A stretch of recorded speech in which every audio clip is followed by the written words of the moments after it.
everyone, this is CS Priyanka. I warmly welcome you all to my platform Debit Guru. Hope you all are really doing great. So today we are going to have a very quick discussion on what topics you need to prepare, where from you need to begin with the preparation of IFCO accounts training. Already I have notified with this with respect to this vacancy in our Telegram channel. The notification has also been given on the website also. You can check the topics which you need to cover up. I would suggest you to go by our website because I think I have added 2-3 topics more there. So I request you all to please visit our website for getting the details of the topics which you need to cover for technical portion. So I'll give you a very gist today, like how you should begin, because we don't have any syllabus. हमारे पास अभी तक कोई full disclosure नहीं आया है syllabus का. इफको ने कोई भी डिस्क्लोजर नहीं दिया है, तो हमें आज से ही प्रिपरेशन स्टार्ट करनी पड़ेगी. Because if we wait for that, वो बहुत ज़्यादा लेट हो जाती है. एंड मोस्ट प्रोबेबली जैसे ही वो लोग सिलेबस के नोटिफिकेशन लेकर के आते हैं, वैसे ही विद इन 1 मंथ के अंदर में वो एग्ज़ाम कंडक्ट करवा लेते हैं. तो उस स्टेज तक हमें जाना ही नहीं है. हमें आज से ही प्रिपरेशन स्टार्ट करनी है. Because everybody know the level of competition which a PSU exam poses, चाहे वो कोई भी PSU का एग्ज़ाम हो, कोल इंडिया का हो, पावर ग्रिड का हो, किसी का भी हो, तो वहाँ पे लेवल ऑफ कंपटीशन जो एग्ज़ाम्स दे रहे हैं, people who have given exams earlier, और जो पहली बार एग्ज़ाम दे रहे हैं, आपको जॉब मार्केट की सिचुएशंस पता है कि गवर्नमेंट सेक्टर्स में कितने कंपटीशन हाई है. So you need to give your best. So आज से ही आपको प्रिपरेशन स्टार्ट करनी पड़ेगी. हमने with this respect I have filed an RTI so that हमें पूरी डिटेल्स मिल सके इन सब चीज़ों की. पास्ट ईयर अगर कोई पेपर है तो वो मिल सके. अगर अवेलेबल रहेगा पब्लिक डोमेन में तो definitely we will get that, और अगर नहीं रहेगा तो nobody can have that. Because बहुत सारे ऑर्गेनाइजेशंस अपने आंसर की रिलीज नहीं करते हैं, जैसे पावर ग्रिड हो गए, ठीक है, और भी बहुत सारी ऑर्गेनाइजेशंस हैं, FCI हो गई, वो लोग कभी भी अपने पेपर डिस्क्लोज नहीं करते हैं. हाँ, कौन कौन से टॉपिक्स उन लोगों ने पूछे थे, ये चीज़ें हम लोग स्टूडेंट्स लोगों के इंटरेक्शन, जिन लोगों ने अपीयर किया है, जैसे सर भी बहुत सारे एग्जाम्स देते थे तो उन्होंने भी प्रिपरेशन करी थी, तो हम लोग इन सारी चीज़ों को मतलब कंबाइन करके आप लोगों के लिए एक स्ट्रैटेजी प्रिपेयर करते हैं, एक टॉपिक वाइज लिस्ट प्रिपेयर करते हैं, जिससे आप लोग अपनी प्रिपरेशन कर सकें.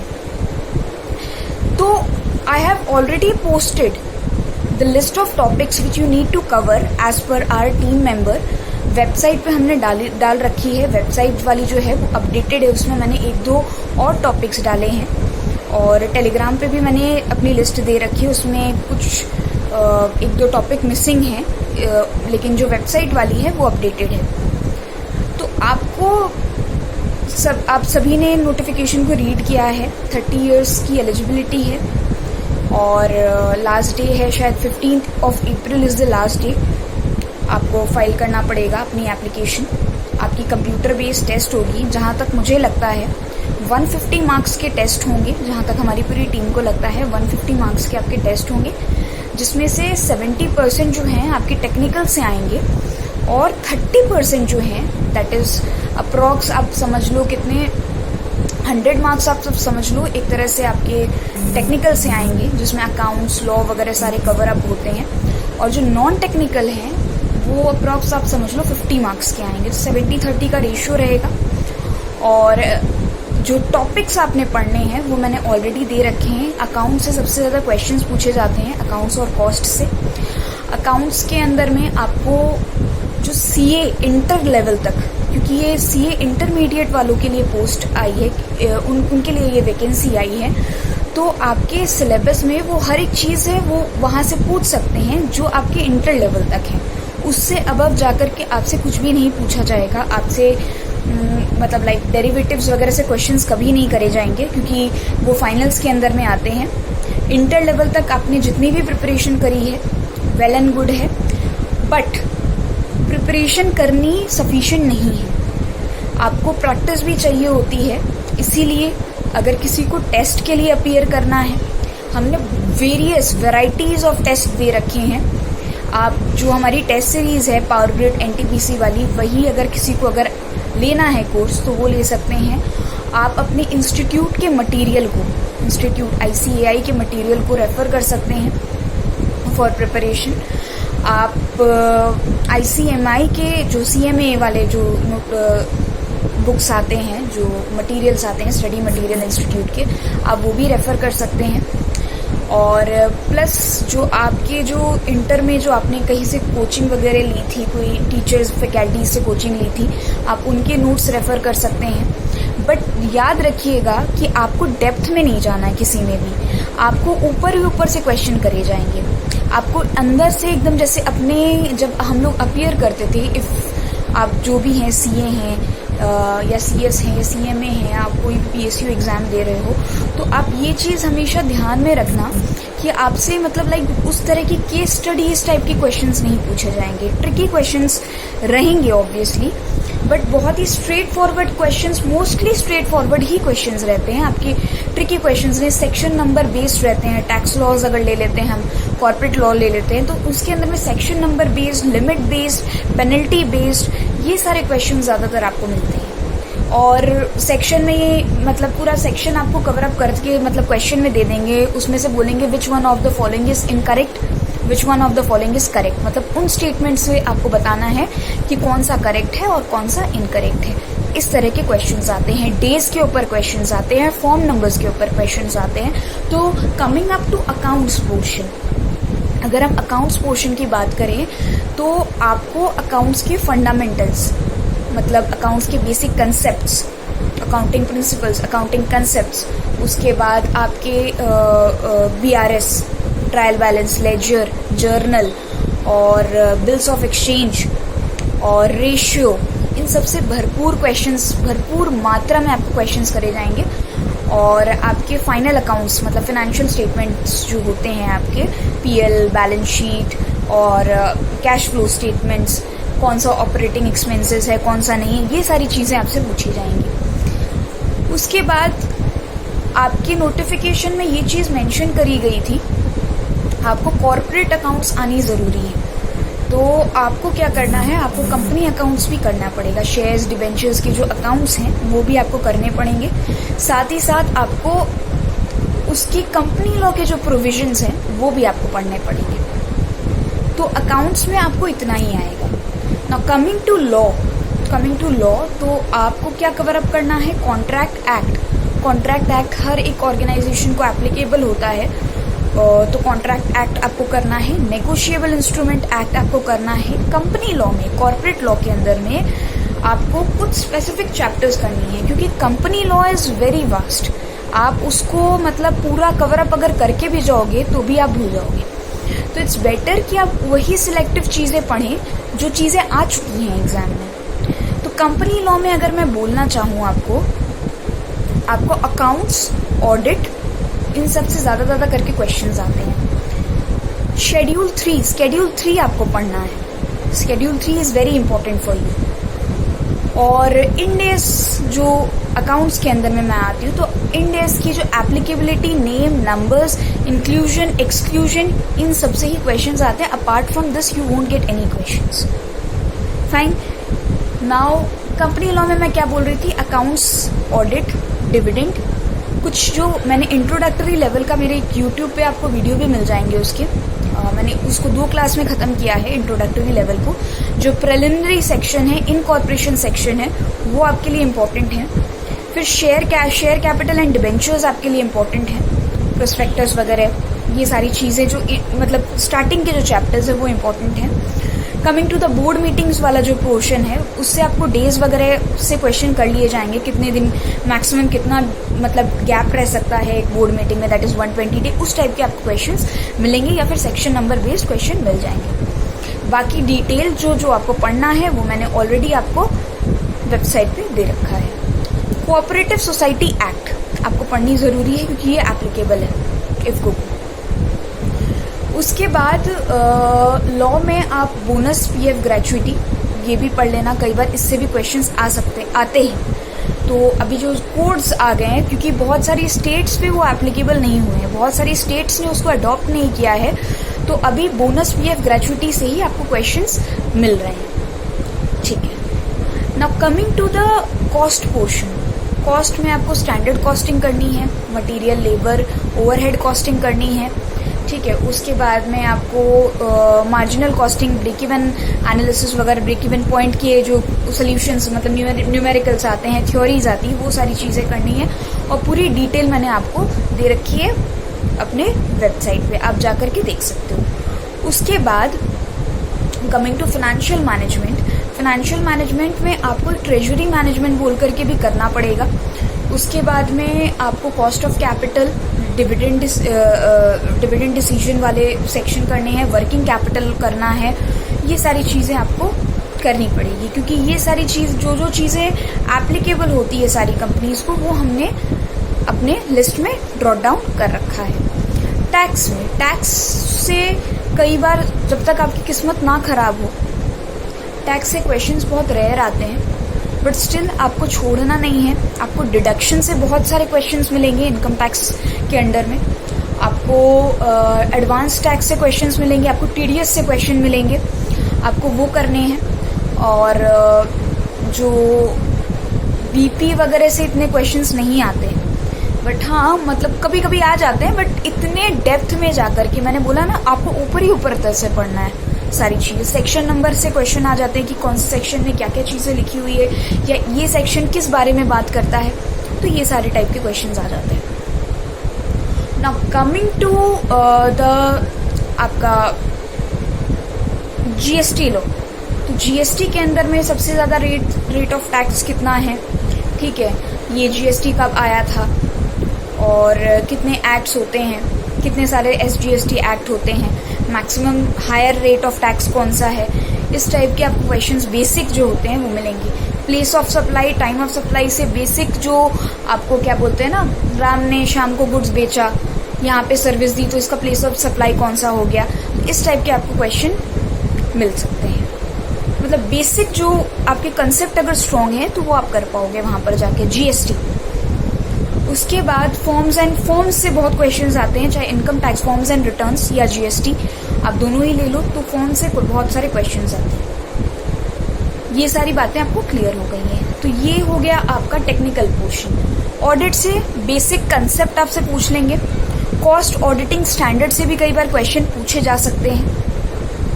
कॉस्ट ऑडिटिंग स्टैंडर्ड में भी वही है, नेम, नंबर एंड एप्लीकेबिलिटी, इन्हीं सबसे आपको क्वेश्चन पूछेगी, बट मुझे ऐसा लगता है कि इस एग्जाम में नहीं पूछेंगे आपसे।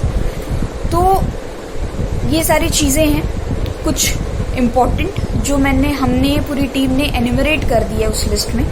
तो आप अपनी प्रिपरेशन अपनी बिगिन कर दीजिए accordingly. Now coming to the non technical portion, ये हमारा टेक्निकल पोर्शन हो गया। Coming to the non technical portion, मैं ये बता दूं, आपको क्वांट आ सकते हैं, रीजनिंग आ सकती है, जनरल अवेयरनेस से आ सकते हैं क्वेश्चन, इंग्लिश से आ सकते हैं। तो ये 4 सब्जेक्ट से आपसे आ सकते हैं, बट अभी तक उन लोगों ने कुछ स्पेसिफाई नहीं किया है। तो अभी से अगर आप प्रिपरेशन करना चाहो, प्रैक्टिस करना चाहो, तो बेटर आप क्वांट वगैरह की प्रैक्टिस करना स्टार्ट करो। आप अगर आपकी टेक्निकल स्ट्रांग है, ठीक है, क्योंकि सबकी हालत आपकी जैसे ही होगी। अगर आप इंटर क्लियर्ड हैं या फिर अपनी पढ़ाई के साथ अभी आप फाइनल में हो, आप पढ़ाई भी कर रहे हो, आप साथ साथ सोच रहे हो कि नहीं अगर मुझे गवर्नमेंट जॉब मिल जाए तो मुझे एक बार एक्सपीरियंस करना है गवर्नमेंट जॉब कैसा होता है, क्योंकि ये ट्रेनी के पोस्ट है। यहाँ पर कोई एश्योरिटी नहीं है कि आपको मतलब वो लोग रेगुलराइज करेंगे, और अगर करना चाहेंगे तो वो लोग 3 साल के लिए करेंगे। उसमें पूरा नोटिफिकेशन में ये चीज़ें लिखी हुई है। तो बेटर है आप एक बार जाकर के देखिए। अगर आपके पास जॉब नहीं है, आपको जॉब चाहिए, बेटर है वो चीज़। इन द मीन वाइल अगर और कोई वैकेंसी आती है तो वहाँ भी आप फॉर्म भर दीजिए। तो यही सारी चीज़ें हैं। और नॉन टेक्निकल के अंदर में कुछ सिलेक्टिव चीज़ें करिए, जिससे जैसे आप रेशियो एनालिसिस बहुत अच्छे से कर सकते हो। आप अपने सीए इंटर क्वालिफाई हो, आप रेशियो एनालिसिस बहुत अच्छे से कर सकते हो, आप परसेंटेज बहुत अच्छे से कर सकते हो। तो जो चीज़ें आप बहुत अच्छे से कर सकते हो वही चीज़ें आप प्रैक्टिस करो। रीजनिंग थोड़ी सी डिफिकल्ट हो जाती है, क्योंकि रीजनिंग हमारे लिए एक नई सब्जेक्ट है। हम लोग अगर प्रिपरेशन नहीं कर रहे होते हैं किसी भी PSU लेवल की, तो हमने कभी रीजनिंग पढ़ी नहीं होती हमारे लाइफ में। तो रीजनिंग के कुछ कुछ नोट्स दिए हुए हैं, लेक्चर्स भी दिए हुए हैं हमारे ऐप पर, तो आप वो चीज़ देख सकते हैं। और काफ़ी आजकल तो यूट्यूब पे फ्री ऑफ कॉस्ट आपको बहुत सारी चीज़ें मिल जाएंगी। तो कुछ बेसिक जो इनइक्वालिटीज़ हैं, लॉजिकल वर्बल जो रीजनिंग होती है वो तो आप आराम से कर सकते हो, उसमें कोई दिक्कत नहीं आती है। बट जो इनइक्वालिटीज़ है, सिलॉजिज्म वगैरह है, वो सारी आप चीज़ें कर लो। आप क्वांट के अंदर में डेटा इंटरप्रिटेशन करके जाना, क्योंकि वो बेसिकली इंग्लिश का खेला होता है, वहाँ पे ज़्यादा आपको कुछ करना नहीं पड़ता है, खाली पढ़ना पड़ता है, जैसा जैसा बोला गया है आपको वैसा वैसा करना है। तो that really becomes very easy for you, और बहुत ही स्कोरिंग रहता है और ज़्यादा मार्क्स भी कंटेन करता है। तो ये सब बातें हो गई। कमिंग टू इंग्लिश, आप इंग्लिश जितनी भी प्रैक्टिस कर लो, जितना भी पढ़ लो, आपने कितने हज़ारों रूल्स पढ़े हो, आप वही मार्क करके आओगे जो आपका दिमाग बोलेगा वहाँ पर। आप कितने भी पढ़ लो, कोई भी टीचर आपको बोलते इंग्लिश पढ़ा रहे हैं, तो मुझे ये फील होता है कि इंग्लिश आप जितनी भी पढ़ लो, लेकिन आप वही करोगे जो आपका मन करता है। मुझे ऐसा लगता है कि यहाँ पर आई एम होना चाहिए तो मैं आई एम ही लिखूंगी, और यहाँ पे आर होना चाहिए तो मैं आर ही लिखूंगी। तो ये इंग्लिश आप जितनी भी प्रैक्टिस कर लो उससे कोई फर्क नहीं पड़ता। हाँ, ये क्योंकि CBT बेस्ड टेस्ट है, तो यहाँ पर थोड़ा सा हमें स्मार्ट प्रिपरेशन करना है, हमें इंग्लिश के पीछे इतना टाइम वेस्ट नहीं करना है। अगर मतलब आपका रिटन एग्जाम होता तो उस वक्त आपको लिखने की ज़रूरत पड़ती, तो आपको आपकी इंग्लिश राइटिंग स्किल्स जो होनी चाहिए बहुत अच्छी होनी चाहिए। जैसे सेबी के जो फेज़ 2 वाले जो एग्जाम्स होते हैं उसके अंदर में आपकी राइटिंग स्किल्स बहुत अच्छी होनी चाहिए इंग्लिश में, तभी आप जाकर के उसको क्लियर करोगे, अदरवाइज आप नहीं कर पाओगे। तो उस केस में आपको इंग्लिश की ज़रूरत पड़ती है। बट यहाँ पर don't waste your time in solving English मतलब क्वेश्चंस। बेटर है क्वांट और रीजनिंग प्रिपेयर करो। और GA के लिए हम डेली अपने टेलीग्राम पे जो पोस्ट करते हैं, आप काइंडली उसको पढ़ा करिए, उसी के अंदर से कई बार हिट हो जाते हैं। और अगर आप GA के लिए और कोई कोर्स ज्वाइन करना चाहते हैं तो हमारे ऐप पे 100 रुपीज़ का एक कोर्स है, आप वो ले सकते हो, और उसी के अंदर से ही आते हैं सारे क्वेश्चंस।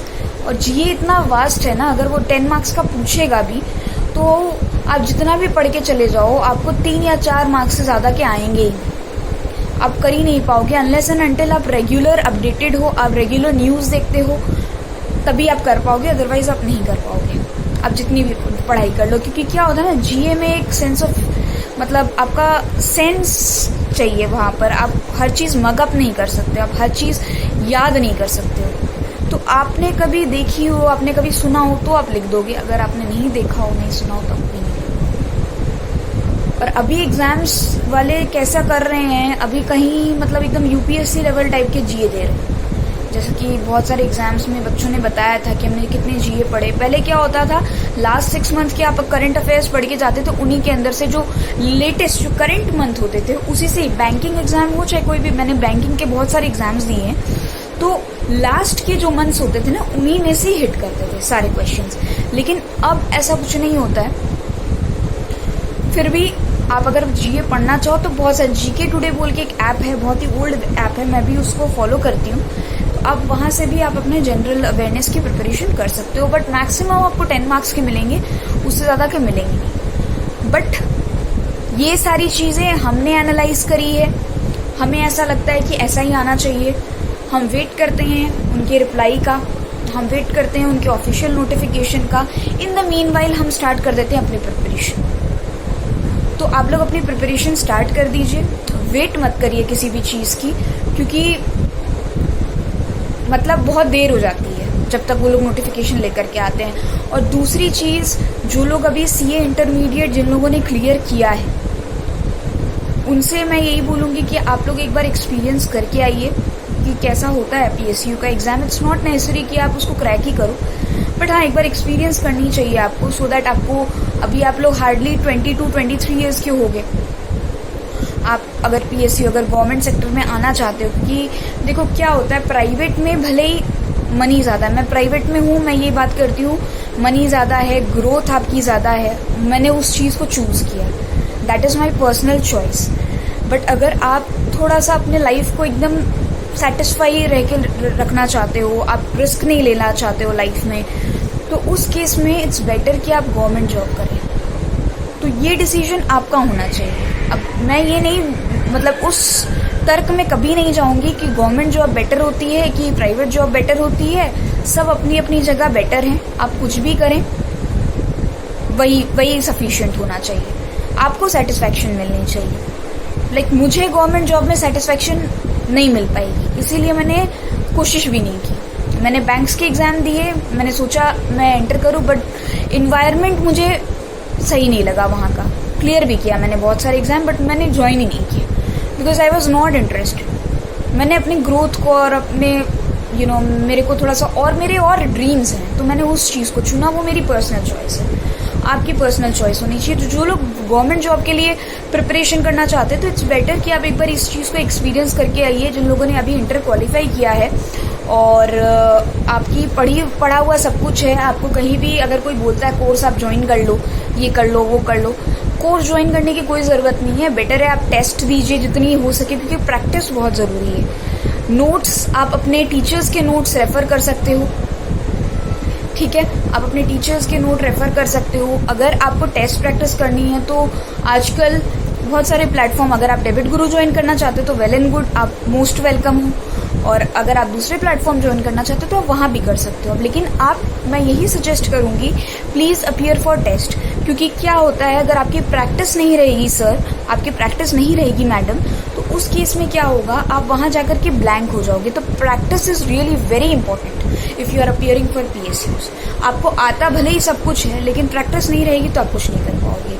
और लोग ये बार बार प्लीज़ मुझसे पूछना बंद करें कैलकुलेटर अलाउड है कि नहीं। कैलकुलेटर्स अलाउड नहीं होते हैं कभी भी, आपको कभी भी कैलकुलेटर्स अलाउड नहीं होते हैं। आपसे ऐसे कोई क्वेश्चन करे ही नहीं जाएंगे जिसके लिए आपको कैलकुलेटर्स की ज़रूरत पड़ेगी। बहुत ही स्ट्रेट फॉरवर्ड क्वेश्चंस आएंगे और कैलकुलेशन बहुत ही ईजी होगी आपके लिए। तो उस चीज़ की आपको बहुत हेडेक लेने की ज़रूरत नहीं है।